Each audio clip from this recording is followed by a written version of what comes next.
The infected blood scandal is one of the gravest injustices in our history, and it's vital that we get final compensation to victims as soon as possible.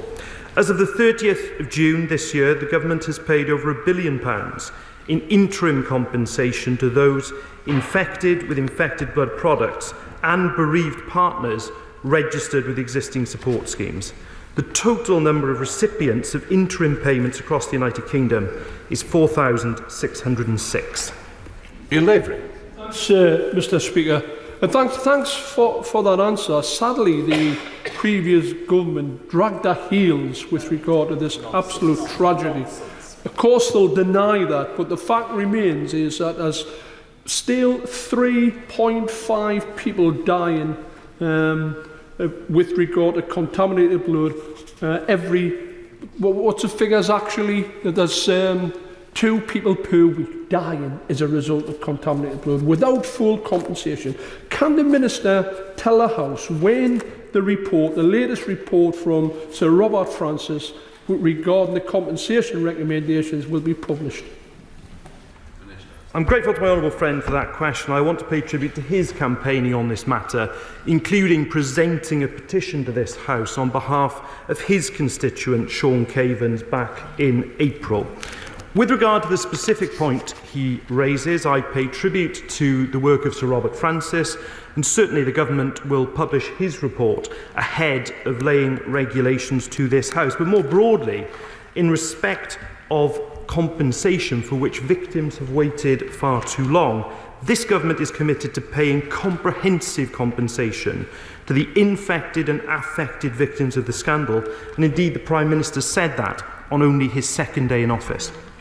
We now come to Shadow Minister John Glenn.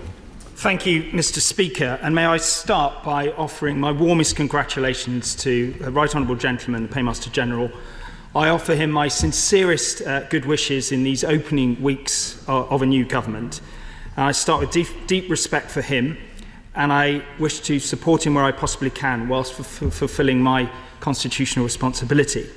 It was the privilege of my ministerial life during my 6 months in office to accelerate and then deliver the legislation to set up the Infected Blood Compensation Authority.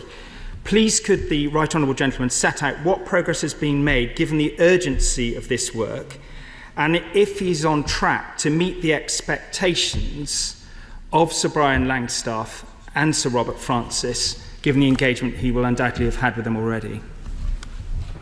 Minister. Firstly, I'm grateful to the Right Honourable Gentleman for his welcome. I do pay tribute to the work that he did in government in terms of pushing this agenda forward. And I also say to the Right Honourable Gentleman that when I was sat there, I always sought to work on a cross-party basis, whilst, of course, holding the government of the day to account. And it's good to hear that he is going to continue work in that spirit. And with respect to the timetable that he refers to, our aim is still that final compensation payments will begin to be made by the end of this year. The Infected Blood Compensation Authority is established in law, and the team is working hard to put the operational systems in place to make sure that we do start delivering final compensation payments by that target. John Glenn. I thank the Right Honourable Gentleman for his response.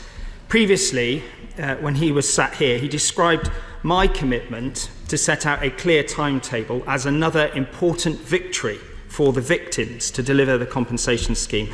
And in that spirit, will he reassure the House that the regulations that I committed to by the Act of Parliament on the 24th of May will be laid by the 3-month legal deadline on the 24th of August?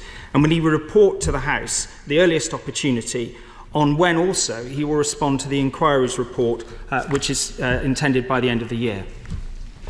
I'm grateful for that question, and I do believe that that 3-month deadline was hugely important in speeding up a process that, frankly, had taken far too long for the victims.